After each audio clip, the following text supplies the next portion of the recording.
ഓം സദാശിവസമാരംഭാം ശങ്കരാചാര്യമധ്യമാം അസ്മദാചാര്യപര്യന്താം വന്ദേ ഗുരുപരമ്പരാം. സകലനിഗമഗീതാം ബ്രഹ്മവിദ്യാം വിശുദ്ധാം നിജഗുരുരമണീഷ്ടാം ശങ്കരാചാര്യകുഷ്ഠാം ദദതി കരുണയായൈ പ്രൗഢഗംഭീരവാച രമണചരണതീർത്ഥാൻ ദേശികാൻ താൻ നമാമഃ. ഹൃദയകുഹരമധ്യേ കേവലം ബ്രഹ്മമാത്രം ഹി അഹമഹമിതി സാക്ഷാദാത്മരൂപേണ ഭാതി. ഹൃദി വിഷമനസാ സ്വം ചിന്വദാമജ്ജദാവാം പവനചലനരോധാദാത്മനിഷ്ഠോ ഭവത്വം. ശാരദാ ശാരദാംബോജവദനാവദനാംബുജേ സർവദാ സർവദാസ്മാകം സന്നിധിം സന്നിധിം ക്രിയാത്. ഹരി ഓം. ശ്രീമദ് ഭഗവത്ഗീത 3-ാം അധ്യായമായ കർമ്മയോഗമാണ് നമ്മൾ ഇപ്പോൾ സത്സംഗത്തിൽ കഴിഞ്ഞ ദിവസം മുതൽ വിചാരം ചെയ്ത് തുടങ്ങിയത്.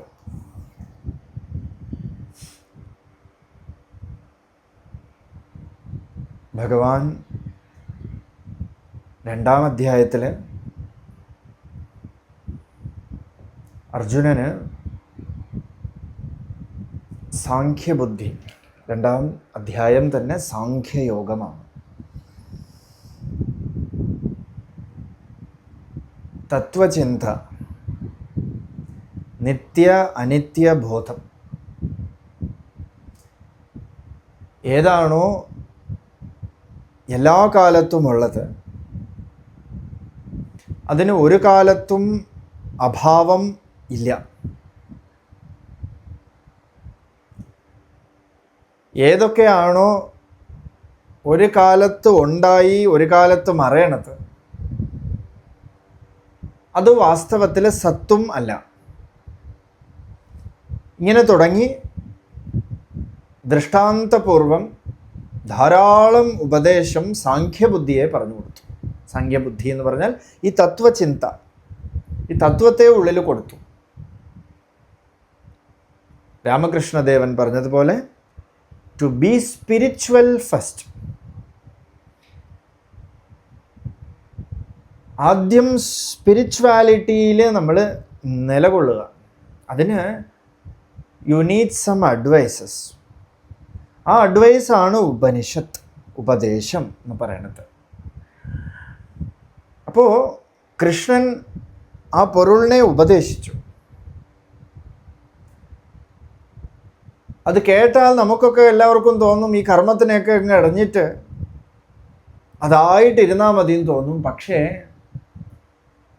കുറച്ച് നേരം കഴിയുമ്പോൾ വീണ്ടും ഉള്ളിൽ ചലനം ഏർപ്പെടും, മനസ്സിന് ചലനം ഏർപ്പെടും. ഭഗവാൻ രമണ മഹർഷിയെ പറഞ്ഞിരിക്കുന്നത് ചിത്തം ശിരിത് അശയ സംസാരം. കുറച്ച് നേരം അങ്ങോട്ട് ചിത്തം അടങ്ങിയിരിക്കുമ്പോൾ ഒരു ലയമുണ്ട്, അവിടെ ഒരു ശാന്തിയുണ്ട്. അതേസമയം ചിത്തത്തിന് ചെറിയൊരു വിക്ഷേപം വന്നാൽ, ചെറിയൊരു ചലനം വന്നാൽ, ഒരു സ്പന്ദനം വന്നാൽ അവിടെ സംസാരമായി. കുറച്ചു നേരം നമ്മൾ ലയമായിട്ടിരുന്നു, പിന്നെ സംസാരത്തിലേക്ക് പോയി.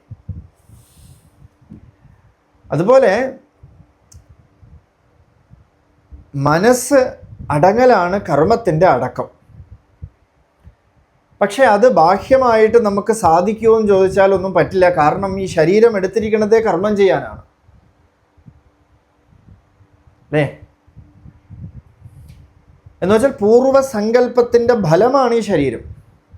അത് മനുഷ്യ ശരീരമായിക്കോട്ടെ, മൃഗശരീരമായിക്കോട്ടെ, എന്തൊക്കെ ആയിക്കോട്ടെ, പൂർവത്തിലുള്ള സങ്കല്പത്തിൻ്റെ ഫലമാണ്. ഈ സങ്കല്പം മനസ്സിലാണ് വരണത്, അറിയാലോ. സങ്കല്പിക്കണതൊക്കെ മനസ്സിലാണ്. ആ സങ്കല്പത്തിനെ വെളിയിൽ സ്ഥൂല രൂപത്തിൽ നമ്മൾ പ്രാവർത്തികമാക്കണതുണ്ടല്ലോ, ഇതിനെയാണ് കർമ്മം എന്ന് പറയണത്. അപ്പോൾ കർമ്മത്തിൻ്റെ സൂക്ഷ്മ മനസ്സ് തന്നെയാണ്. മനസ്സിലെ അത് ആരംഭിച്ചു കഴിഞ്ഞു എന്നാണ്. വളരെ ശ്രദ്ധിക്കണം. ഇപ്പോൾ വെളിയിൽ പുറമേ നമ്മളൊരു വേഷം കെട്ടുപോലെ ഇരുന്നാലും ഉള്ളിൽ മനസ്സ് അടങ്ങിയിട്ടില്ലെങ്കിൽ, പരിപൂർണമായിട്ട് അത് അലിഞ്ഞു പോയിട്ടില്ലെങ്കിൽ, അവിടെ ശാന്തി ഉണ്ടാവില്ല. ഇൻഫാക്ട് ശാന്തിയാണ് സ്ഥിതപ്രജ്ഞ ലക്ഷണം ഒക്കെ പറയണത്. പക്ഷെ ഇത് കേട്ടപ്പോൾ അർജുനന് വലിയ കൊതി. സ്ഥിതപ്രജ്ഞ എങ്ങനെ നടക്കും, എങ്ങനെ ഓടും, നമ്മളെപ്പോലെയൊക്കെ സംസാരിക്കുമോ, ഭക്ഷണം കഴിക്കുമോ, ഇങ്ങനെയൊക്കെ ചോദ്യമായി. എന്താന്ന് വെച്ചാൽ ഉള്ളിൽ ആ മോക്ഷ ഇച്ഛ അങ്ങോട്ട് വന്നു. ലൗകിക വിഷയങ്ങളിലോടുള്ള ആസക്തി പതുക്കെ പതുക്കെ കുറഞ്ഞു. അപ്പോഴാണ് ഭഗവാൻ ഇപ്പോൾ ഏർപ്പെട്ടിരിക്കുന്ന കർമ്മം നീ പൂർത്തീകരിക്കണം എന്ന് പറയണത്. അവിടെ യോഗബുദ്ധിയെ പറഞ്ഞു കൊടുക്കണം. പക്ഷെ കർമ്മം താനാണ് ചെയ്യണം എന്നുള്ള ഭാവത്തിലല്ലാതെ കർമ്മം ചെയ്യണം.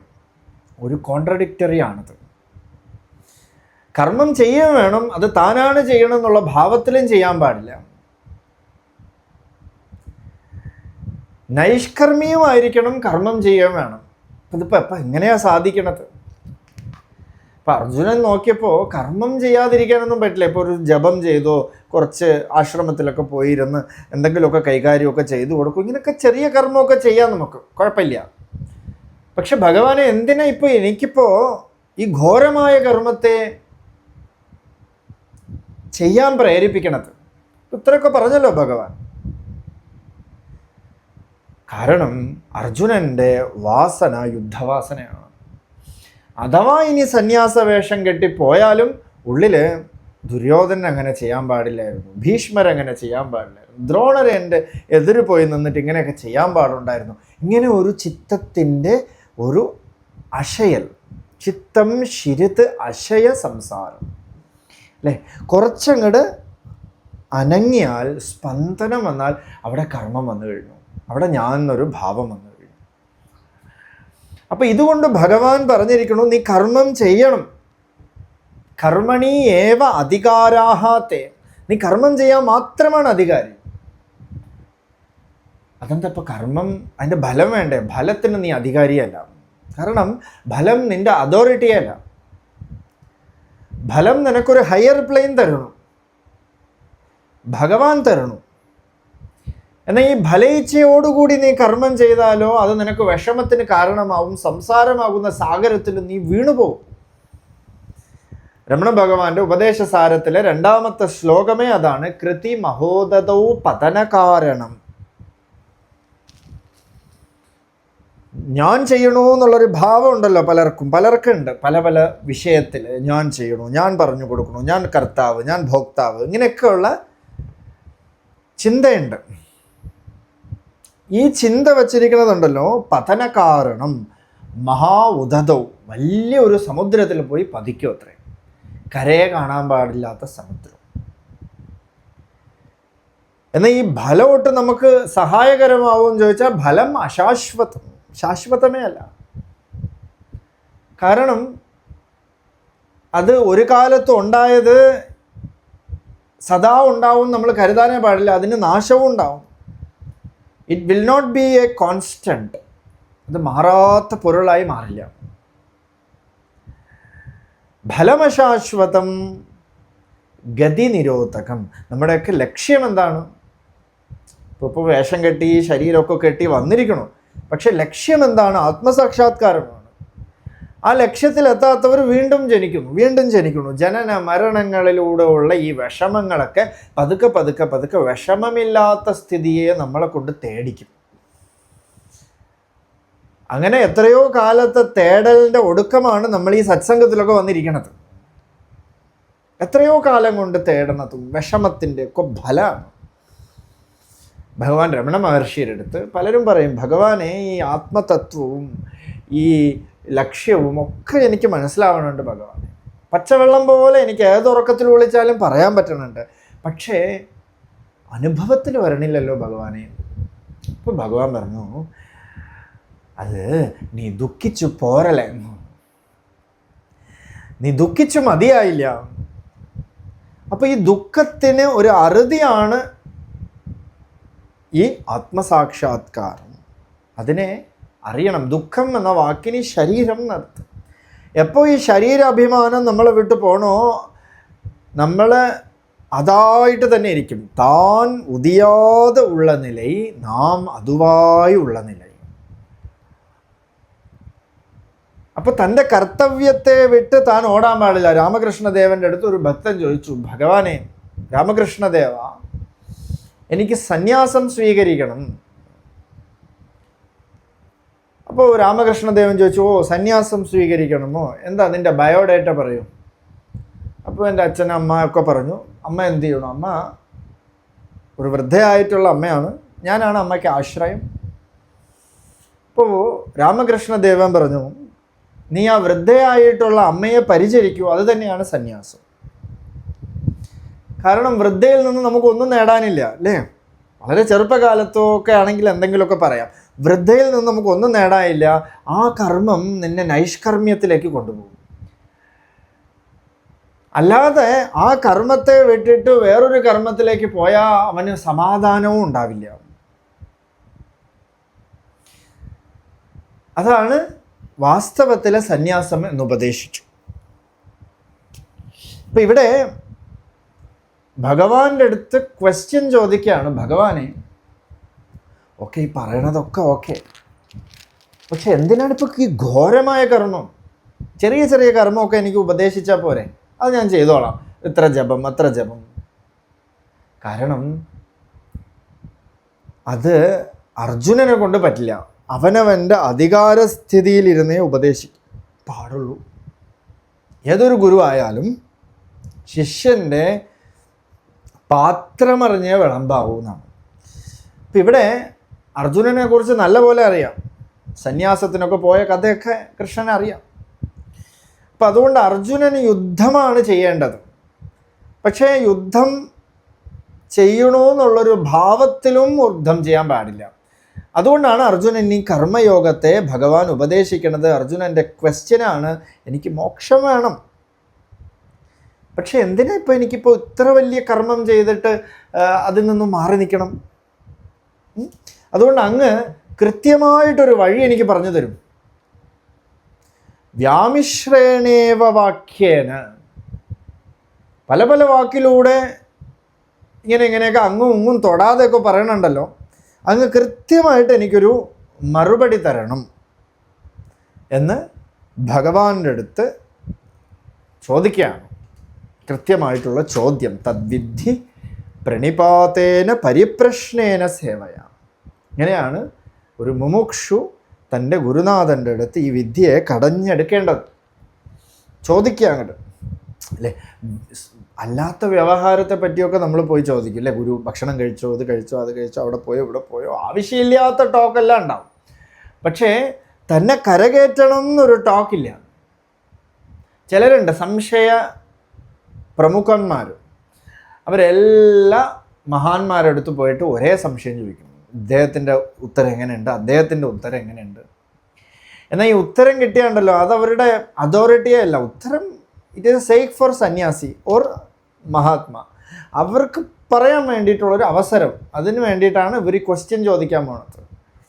വളരെ കുറച്ച് പേർ, വളരെ വിരളമായിട്ടുള്ളവർ മാത്രമാണ് തന്നെ കരകയറ്റണം എന്ന് പറഞ്ഞ് ക്വസ്റ്റ്യൻ ചോദിക്കണത്.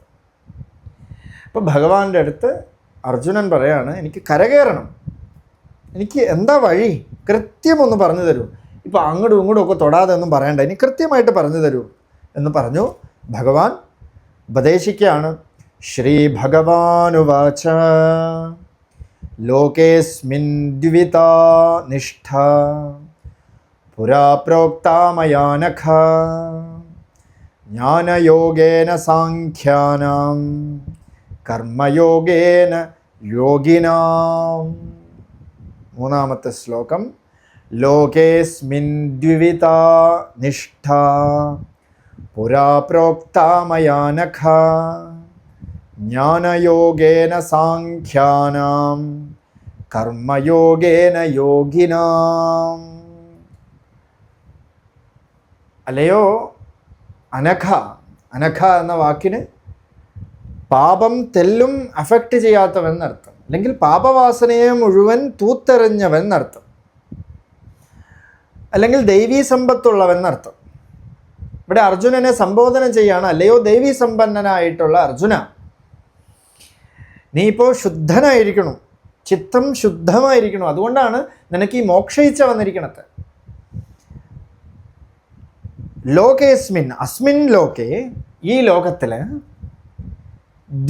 ദ്വിവിധാനിഷ്ഠ, രണ്ട് വിധത്തിലുള്ള നിഷ്ഠകളുണ്ട്. എന്ന് വെച്ചാൽ ജീവിതചര്യകളുണ്ട്. ഏതൊക്കെയാ?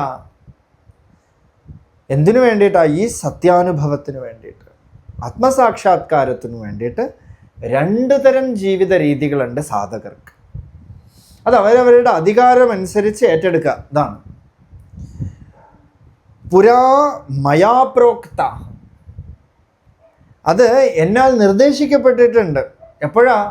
സൃഷ്ടി ആരംഭം തൊട്ട്. പുരാ എന്ന് പറഞ്ഞാൽ വളരെ പുരാതന കാലം തൊട്ട്, ആരംഭം തൊട്ട്, സൃഷ്ടിയുടെ ആരംഭം തൊട്ട് പറഞ്ഞുകൊണ്ടിരിക്കുന്നത് ഇതാണ്. ഇവിടെ സൃഷ്ടി ഒന്നും നടന്നിട്ടില്ലേ. ജന്മാദ്യസ്യ യതഃ,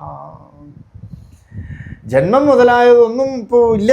അതിന് കാരണക്കാരനായിട്ടുള്ളത് സാഖ്യാനാം ജ്ഞാനയോഗേന. അതിൽ ഒരു വഴി എന്താണെന്നറിയോ? ഈ സാഖ്യയോഗമാണ്, ജ്ഞാനയോഗം എന്ന് പറയുന്നത്. എന്ന് പറഞ്ഞാൽ തത്വം, നിത്യ അനിത്യ ബോധത്തോടു കൂടി, ശാസ്ത്രത്തോടു കൂടിയുള്ള അറിവ് കൊണ്ട് തൃപ്തനാവുക. അതൊരു വഴി. യോഗിനാം കർമ്മയോഗേന. എന്നാൽ ചില കർമ്മത്തിൽ പെട്ടുപോയി ചിലർ. ആ കർമ്മത്തിൽ നിന്ന് എസ്കേപ്പ് ആവാനേ പറ്റില്ല. എസ്കേപ്പ് ആയാൽ അത് വലിയ പ്രാരാബ്ധമായിട്ട് മാറും, ഉഗ്രപ്രാരാബ്ധമായിട്ട് മാറും. രമണ ഭഗവാനെ പറയുന്നുണ്ട്, മലയുടെ മുകളിലേക്ക് ആളുകളുടെ കൂട്ടമൊക്കെ വരണമെന്ന് പറഞ്ഞിട്ട് മല വിട്ടങ്ങോട്ട് ഇറങ്ങിപ്പോവാന്ന് വിചാരിച്ചു. അവസാനം ഉഗ്രപ്രാരാബ്ധം ബാധിച്ചിരിക്കുന്നു. എന്താണെന്ന് വെച്ചാൽ അവിടെ നിന്ന് ഇറങ്ങി ഓടിയതാണ് താഴെ രമണാശ്രമം എന്നൊരു ഉഗ്രപ്രാരാബ്ധം വന്നത്. പ്രാരാബ്ധത്തിനെ വിട്ട് നമുക്ക് ഓടാനേ പറ്റില്ല. We have to face that. പക്ഷെ പ്രാരാബ്ധത്തിന് അതീതമായിട്ടാണ് ജ്ഞാനം ഇരിക്കണത്, ആ ലക്ഷ്യം ഇരിക്കണത്, തൻ്റെ സ്വരൂപം. അത് കേവലം ക്ഷണികമായ പ്രാരാബ്ധ കർമ്മത്തിൽ ബാധിക്കണേ ഇല്ലാതെ. അത് നാസതോ വിദ്യതേ ഭാവ, ഒരു കാലത്തും നശിക്കാത്തതായിട്ടുള്ള ആ സത്ത്.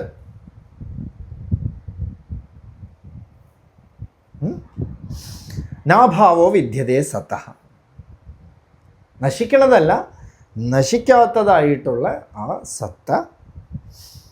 ആ സത്തയെ ഉള്ളിൽ വച്ച് വെളിയിൽ കർമ്മം ചെയ്യാം. ഭഗവാൻ രമണ മഹർഷിയുടെ അടുത്ത് വളരെ ചെറുപ്പത്തിൽ തന്നെ വളരെ നിഷ്ഠയോടുകൂടിയുള്ളൊരു കുട്ടി വലുതായി കല്യാണം കഴിഞ്ഞു. തിരുവണ്ണാമലയിലേക്ക് യാദൃച്ഛികമായിട്ട് വന്നു. അവിടെ പൂജാരി പറയണത് കേട്ട് രമണ ഭഗവാനെ വിസിറ്റ് ചെയ്യാൻ പോയി. കണ്ട മാത്രയിൽ തന്നെ ഉള്ളിൽ തൻ്റെ ഗുരുവാണെന്നുള്ളൊരു ഭാവാവേശം ഉണ്ടായി. അപ്പോൾ കുറച്ച് നാൾ നിന്നു. ഗുരുവിൻ്റെ അടുത്ത് പോയി എന്തെങ്കിലുമൊക്കെ ചോദിക്കണം എന്നൊക്കെ വിചാരിച്ചു. ഒരു അവസരം കിട്ടി. ഗുരുവിൻ്റെ അടുത്ത് പോയി ചോദിച്ചു. അങ്ങോട്ട് കരഞ്ഞു. എനിക്ക് ഈ ലൗകിക വിഷയത്തിലൊന്നും താല്പര്യമില്ല, കുടുംബമായിട്ടും കുട്ടിയായിട്ടും ഒക്കെ ജീവിച്ചിരിക്കണതിനൊന്നും എനിക്ക് താല്പര്യമില്ല. എനിക്ക് ഭഗവാനിൽ അർപ്പിതമായിട്ട് ജ്ഞാനനിഷ്ഠയായിട്ടിരിക്കണം, വേറെ ഒന്നിനോടും എനിക്ക് രുചിയേ ഇല്ല, ഭഗവാനെ എനിക്ക് ഉപദേശിക്കൂ എന്ന് പറഞ്ഞു. അപ്പോൾ ഭഗവാൻ കൊടുത്ത ഉപദേശം, അവരുടെ പേര് ജാനകി. ഭഗവാൻ വളരെ ലാളിത്യത്തോടു കൂടിയേ വിളിക്കുള്ളൂ. ഭഗവാൻ പറഞ്ഞു, ജാനകി, நீ இந்த உடம்ப நீ உன்னோட பதிக்கு கொடு. ഈ ശരീരം നിന്റെ ഭർത്താവിന് കൊടുക്കൂ. എന്ന് വെച്ചാൽ നിന്റെ ലോകവിഷയങ്ങളിലൊക്കെ ഈ ശരീരത്തെ കൊടുക്കും. കാരണം ഭർത്താവിന് ചെയ്യേണ്ടതായിട്ടുള്ള ഡ്യൂട്ടിയൊക്കെ ശരീരം കൊണ്ട് ചെയ്തു കൊടുക്കേണ്ട, ഭക്ഷണം വെച്ച് കൊടുക്കുക, പരിപാലിക്കുക ഒക്കെ. നീ ഉന്നോட ശരീരത്തെ ഉൻ പതിക്ക് കൊട്, ഉന്നെ നീ എനക്ക് കൊടു. എന്ന് വെച്ചാൽ you have to completely get surrender towards the higher plane. മനസ്സുകൊണ്ട് നമ്മൾ സദ്വസ്തുവിൽ അറ്റാച്ച്ഡ് ആവുക. വെളിയിൽ എന്തു വേണമെങ്കിലും ആശയിപ്പോൾ വിളയാട്, വെളിയിൽ പോയി എങ്ങനെ വേണമെങ്കിലും വ്യവഹരിച്ചോളുക. ഉള്ളിൽ സത്വമായിട്ട് നിഷ്ഠാപൂർവം ഇരിക്കുന്ന ആൾക്ക് വെളിയിൽ പോയി വേണ്ടാത്ത കർമ്മവും ചെയ്യാൻ പറ്റില്ല. അപ്പോൾ ധർമാധിഷ്ഠിതമായിട്ടൊരു ജീവിതം മുന്നിൽ വരും. അപ്പോൾ ഭഗവാൻ ഇവിടെ അർജുനന് ഉപദേശിക്കുകയാണ്, അല്ലയോ പാപമില്ലാത്തവന്, നല്ലൊരു ഉത്തമ സാധകന് ഈ ലോകത്തിൽ 2 തരത്തിലാണ് ഉള്ളത്. പറഞ്ഞു കൊടുക്കുകയാണ് കുട്ടിയെപ്പോലെ. ഒന്നെന്ന് പറയണതുണ്ടല്ലോ സാഖ്യയോഗം, ജ്ഞാനയോഗം. അവർക്ക് വേറെ ഒന്നും ചെയ്യാനില്ല. അവർ പോയിട്ട് ഇനി കർമ്മം ചെയ്യൂ, പുതിയൊരു കർമ്മം ഉണ്ടാക്കലൊന്നും അവർക്ക് വേണ്ടേ വേണ്ട. അവർക്ക് എവിടെയെങ്കിലും സന്യസിക്കുക, അവരുടെ പ്രാരാബ്ദമൊക്കെ കഴിഞ്ഞു പോയി, വേറെ ഒന്നുമേ ഇല്ല. ഒരിടത്ത് പോയി ഇരുന്ന് നിഷ്ഠാപൂർവം ഇരിക്കലാണ് അവരുടെ രീതി, ജീവിത രീതി. പക്ഷേ കർമ്മത്തെ ബാക്കിയിടാതെ പ്രാരാബ്ധ കർമ്മങ്ങളെ ചെയ്തുകൊണ്ടുള്ള ഒരു നിഷ്ഠാപൂർവമായിട്ടുള്ളൊരു ജീവിതം ഒന്നും കൂടെ ഉണ്ട്. അതാണ് കർമ്മയോഗം. അവിടെ ലൗകികമായിട്ടുള്ള വിഷയങ്ങളൊക്കെ നമ്മൾ ചെയ്യേണ്ടി വരും. പക്ഷെ അത് നമ്മളെ ബാധിക്കണില്ല. എങ്ങനെ ബാധിക്കണില്ല എന്ന് പറഞ്ഞാൽ അതിൻ്റെ കർത്തൃത്വം എനിക്കില്ല, അങ്ങനെ ഇരിക്കുക. വളരെയധികം പാടാണത്. നമ്മൾ ട്രൈ ചെയ്ത് നോക്കുമ്പോഴേ അറിയാവൂ, എവിടെയെങ്കിലുമൊക്കെ നമ്മുടേതെന്നൊരു ഭാവം വരും. അപ്പോൾ ഈ ഭാവത്തെ പതുക്കെ പതുക്കെ ഇല്ലാതാക്കാൻ വേണ്ടിയിട്ടാണ് ഈ കർമ്മയോഗം ചെയ്യേണ്ടത്. അതിന് എന്താ വേണ്ടതെന്ന് വെച്ചാൽ ഉള്ളിൽ ഈശ്വരാർപ്പിതമായിട്ടൊരു ജീവിതം വേണം. ഉപദേശസാരം തന്നെ ഇതിന് ഉദാഹരണം.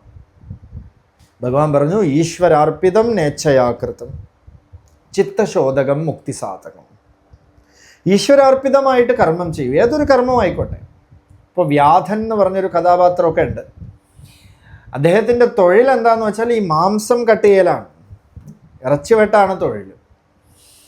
പക്ഷെ അദ്ദേഹം അതിനെ ധർമ്മമായിട്ട് കണ്ടു. അത് അദ്ദേഹത്തിൻ്റെ ധർമ്മം കഴിഞ്ഞുകൂടാനുള്ളൊരു വഴി. പക്ഷെ ലക്ഷ്യം അതല്ല. അതിലൂടെ സമ്പാദിക്കുക, അതിലൂടെ കൂട്ടിവയ്ക്കുക, അതിലൂടെ സ്വിസ് ബാങ്കിൽ കൊണ്ടിടുക, അതിലൂടെ FD ഇടുക, അതിൻ്റെ പലിശ വാങ്ങിച്ച് ജീവിക്കുക, ഇതൊന്നുമല്ല അദ്ദേഹത്തിൻ്റെ ലക്ഷ്യം. ലക്ഷ്യം ഉള്ളിൽ പരമാർത്ഥമായ ലക്ഷ്യത്തെ വെച്ചുകൊണ്ട് വ്യവഹരിക്കണം. ഞാൻ ചെയ്യണമെന്നുള്ളൊരു ഭാവവും അവിടെ വരണില്ല. അങ്ങനെ ഒരു ഭാവം വന്നാൽ അവിടെ പാപ പുണ്യ വിവേചനം ഉണ്ടാവും. അതൊന്നുമില്ല അദ്ദേഹത്തിന്. പക്ഷെ നമുക്കും എന്തെങ്കിലും ഒരു കാര്യം ചെയ്യണമെങ്കിൽ 10 ചിന്തയാണ്. ഇത് പാപം വരുമോ, ഇത് വിടുമോ. അമ്പലത്തിൽ പോകുമ്പോൾ പോലും എവിടെയെങ്കിലൊക്കെ പോയി തൊട്ടാൽ പാപം വരുമോ ഇല്ലയോ. ഞാൻ തന്നെ പൂജിക്കണ ഒരു അമ്പലത്തിൽ ഒരാൾ വെളിയിലിറങ്ങിയപ്പോൾ എന്നെ രഹസ്യമായിട്ട് വിളിച്ചിട്ട് ചോദിച്ചു, ഈ ഓവിലൂടെ വരണ തീർത്ഥം കുടിക്കണതിന് എന്തെങ്കിലും തെറ്റുണ്ടോ എന്ന് ചോദിച്ചു. കുടിക്കാൻ പാടില്ല എന്ന് പറയുന്നുണ്ടല്ലോ എന്ന്. ഞാൻ പറഞ്ഞു, അതൊന്നും കുടിക്കരുത്. ഏതെങ്കിലും ഒരു ഷോപ്പിൽ പോയിട്ട് ഈ കൈയിട്ട് ജ്യൂസൊക്കെ ഇങ്ങനെ പിഴിഞ്ഞ് തരണുണ്ടല്ലോ, അതൊക്കെ നല്ല സുഖമായിട്ട് കുടിച്ചോളൂ എന്ന് പറഞ്ഞു. ഭഗവാന്റെ തലയിൽ കൂടെ ധാരയായിട്ട് വരണ തീർത്ഥം കുടിച്ചാൽ പ്രോബ്ലം എങ്കിൽ ഇത് കുടിച്ചാൽ പ്രോബ്ലം ഒന്നുമില്ല, പോയിക്കോളും. കാരണം ഇതാണ് ചിന്ത. ഇതാണ് ഒരു അമ്പലത്തിൽ വരുമ്പോൾ പോലും ഇത് ചെയ്യാൻ പാടുണ്ടോ, ഇത് ചെയ്യാൻ പാടില്ലയോ. ഇതെന്താന്ന് വെച്ചാൽ ഈ കർത്തൃത്വ ബോധമുള്ളത് കൊണ്ടാണ്. അല്ലാത്തവർക്ക് പ്രോബ്ലം ഒന്നുമില്ല, ഇല്ലേ? അവർ അവധൂതന്മാരൊക്കെ അങ്ങനെയാണ്. അവരൊന്നിനെ കുറിച്ചും ചിന്തിക്കണില്ല. അവർ നിഷ്ഠാപൂർവമായിട്ട് തൻ്റെ ഉള്ളിലിരിക്കണ ജ്ഞാനസ്വരൂപത്തിൽ അവർ വെളിയിൽ വ്യവഹരിച്ചുകൊണ്ടേയിരിക്കുകയാണ്. വെളിയിൽ എന്ത് വേഷം കെട്ടിയാലും ഒന്നും പ്രോബ്ലമേ ഇല്ല. അപ്പോൾ ഇങ്ങനെ രണ്ട് നിഷ്ഠകളുണ്ട് എന്ന് അർജുനന് ഭഗവാൻ പറഞ്ഞു കൊടുത്തു. എന്നിട്ട് അതിനെ കുറച്ചും കൂടെ വിവരിച്ച് പറയാണ്. ന കർമ്മണാമനാരംഭാൻ നൈഷ്കർമ്മ്യ പുരുഷോഷ്ണുതേ നജ സന്യസ്സനാദേവ സിദ്ധിം സമധിഗച്ഛതി. 4ാമത്തെ ശ്ലോകം. ന കർമ്മണാമനാരംഭ നൈഷ്കർമ്മ്യ പുരുഷോഷ്ണുതേ നച സന്യസ്സനാദേവ സിദ്ധിം സമധിഗച്ഛതി. പുരുഷ, സാധകരായിട്ടുള്ളവൻ, മോക്ഷ ഇച്ഛയെ പ്രാപിച്ച് മുമുക്ഷുവായിട്ടുള്ളവർ, ഇവിടെ പുരുഷ ശബ്ദത്തിന് ഇതാണ് അർത്ഥം.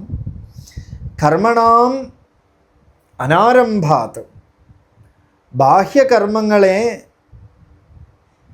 ചെയ്യാതിരുന്നുകൊണ്ട് നൈഷ്കർമ്മ്യം, കർമ്മമേ സ്പർശിച്ചിട്ടില്ലാത്തതായിട്ടുള്ള ബ്രഹ്മനിഷ്ഠയായിട്ടുള്ള ആ ഒരു അവസ്ഥയെ ന അശ്നുതേ, അനുഭവിക്കുന്നില്ല, അവൻ പ്രാപിക്കുന്നില്ല എന്നർത്ഥം. ആരാണോ ബാഹ്യകർമ്മങ്ങളെയൊക്കെ കളഞ്ഞിട്ട് നൈഷ്കർമ്മ്യമായിട്ട് കർമ്മസ്പർശമില്ലാത്ത ബ്രഹ്മനിഷ്ഠനാണെന്ന് വിചാരിച്ചിരിക്കണോ, അവന് വാസ്തവത്തിലുള്ള ആ ബ്രഹ്മനിഷ്ഠയൊന്നും അനുഭവിക്കണില്ല. അത് കുറച്ച് ഇമോഷണലാണ് അല്ലേ? ചെറിയ ഇമോഷൻസ് ഒക്കെ വരുമ്പോൾ ചിലരൊക്കെ വലിയ വലിയ തീരുമാനങ്ങളൊക്കെ എടുക്കും.